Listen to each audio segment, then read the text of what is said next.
Hello, everyone. This is Professor Broman. I'm standing in for Bife as he is recovering his gorgeous voice to bring you the best content he possibly can. But first, I wanted to tell you about the expansive and really mysterious lore of this thing that we call eating. It may surprise you, but scholars from some of the most prestigious scientific and academic institutions across the globe have concluded that food is kind of important. But Bife, I hear you saying, gaming gives me good brain chemicals. I don't have time to step away and make real food. And I hear you there, but real food is important. And that's why we have Factor. They make quick, nutritious meals that you can prepare in just minutes. They have tons of dietary options. You can choose to reduce or increase the amount of meals you're getting from them on the fly. And most importantly of all, they've got all these neat little extras, including shakes and desserts and low-calorie options. To get convenient, chef-quality meals that are ready in a matter of moments, use code POGBIFE, DEC50 for 50% off and free shipping. Thanks again to Factor for sponsoring this video. By this point in the season, everyone knows how powerful the Ahamkara are. Their wish magic defies the laws of physics and matter. Under the right circumstances, they've been able to circumvent the power of the gods. Today, we're going to be looking into that power a little more so that we can better understand it. We are also going to assess the wild possibilities of what that power might eventually be capable of doing. So, let's cut to the chase.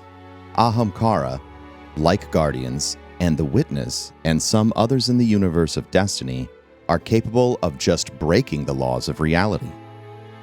This is called paracausality.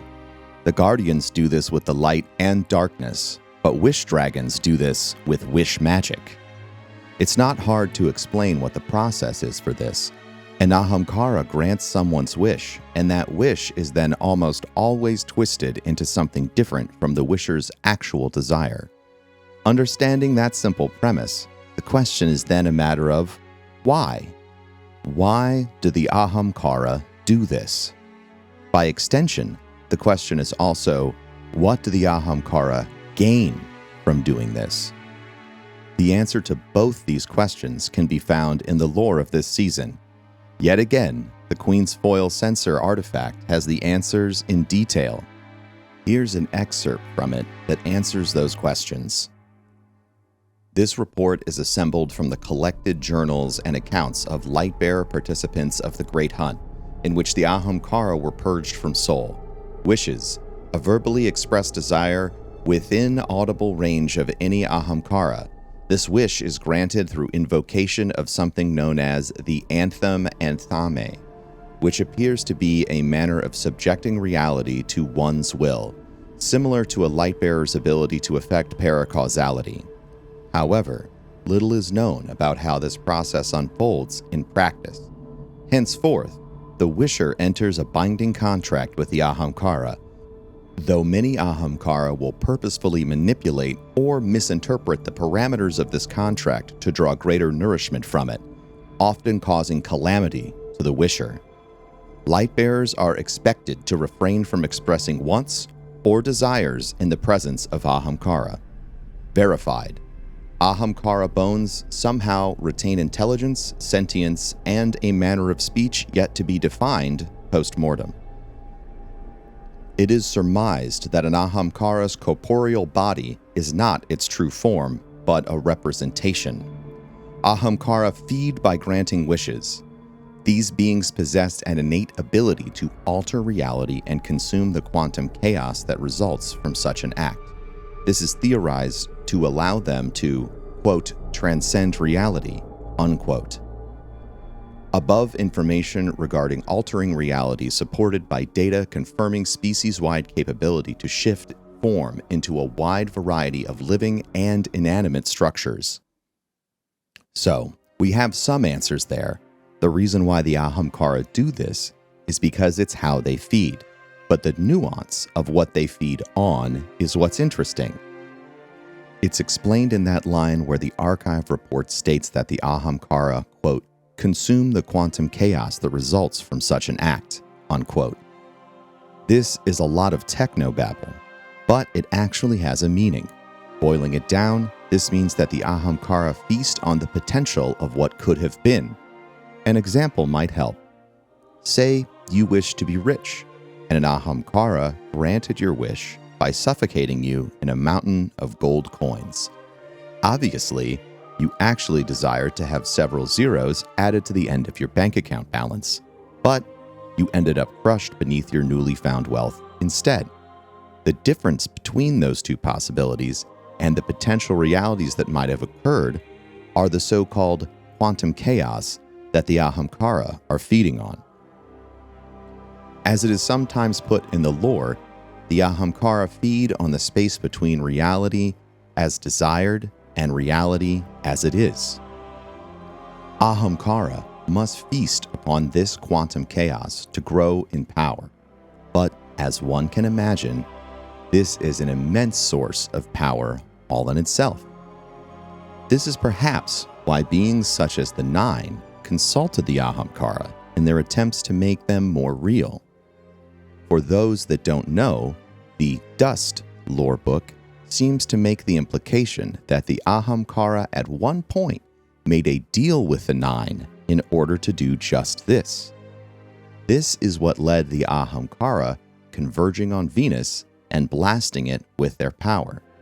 Guardians saw the planet being changed and twisted, but a conflicting report from the Wolf-Kell Skolas claimed something different.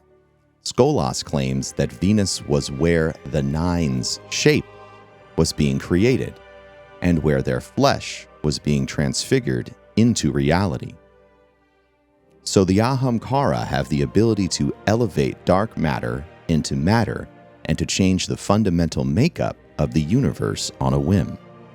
That's no small feat, but I think the truest expression of their power can be seen by who they've bargained with and who they seek to bargain with.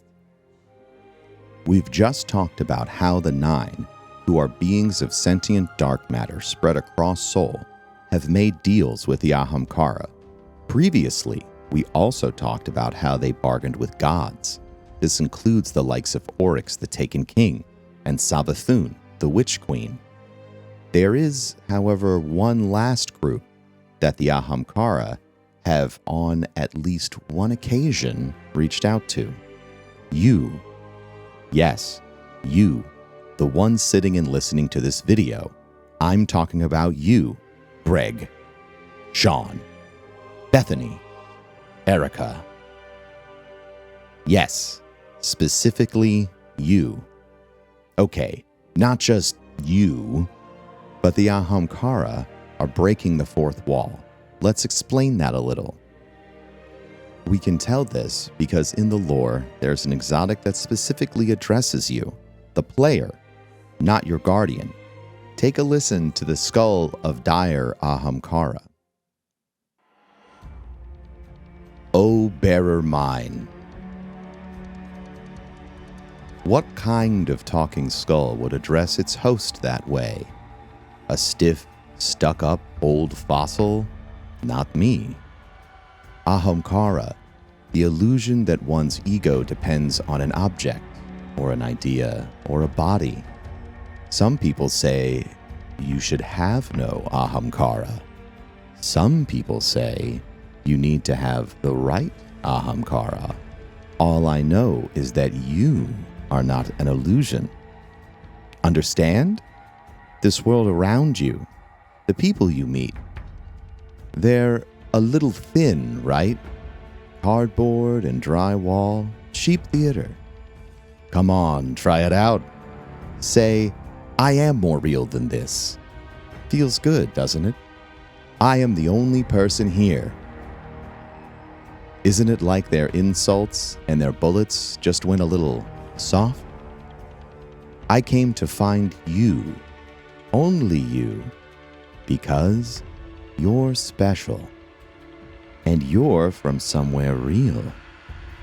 And together, we can burn our way back there. Can't we, O player mine? The illusion that the Ahamkara refers to is the game in front of you.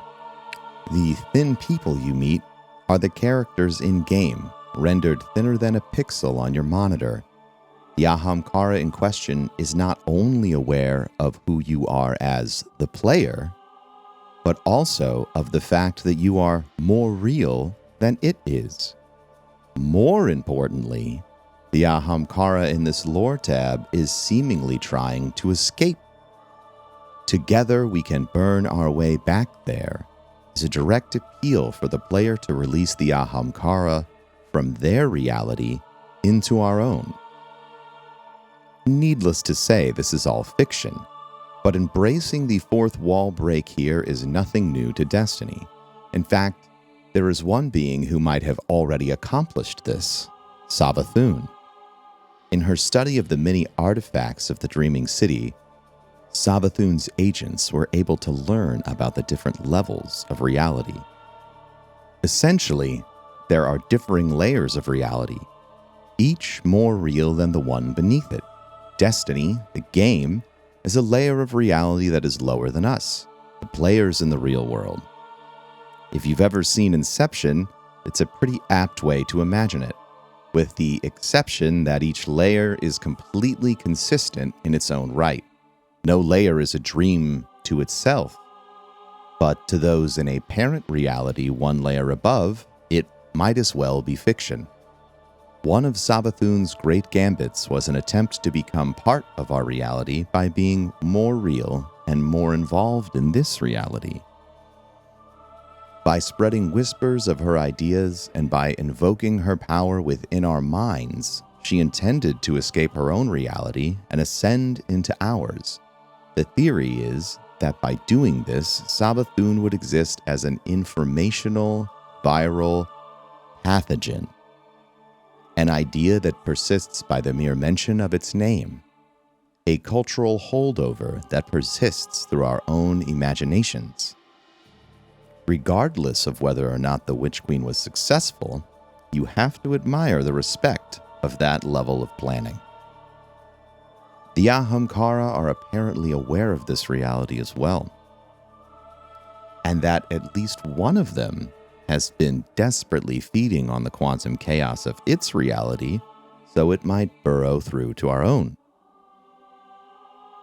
It's not known if the desire belongs to that singular Ahamkara from the Dire Skull of Ahamkara lore tab, or if this is the ultimate goal of the entire species. Regardless, if we're to accurately assess the power of the Wish Dragons, we should consider that they're not just capable of reshaping reality. Given the right circumstances and enough desire, the Ahamkara might be capable of escaping it entirely. Thank you so much for tuning in and listening today. I've been Professor Broman. You can find me anywhere on the internet by looking for Professor Broman. It's been an honor to cover this mind-bending reality of Ahamkara for you all in Bife's video. Thank you. Good night.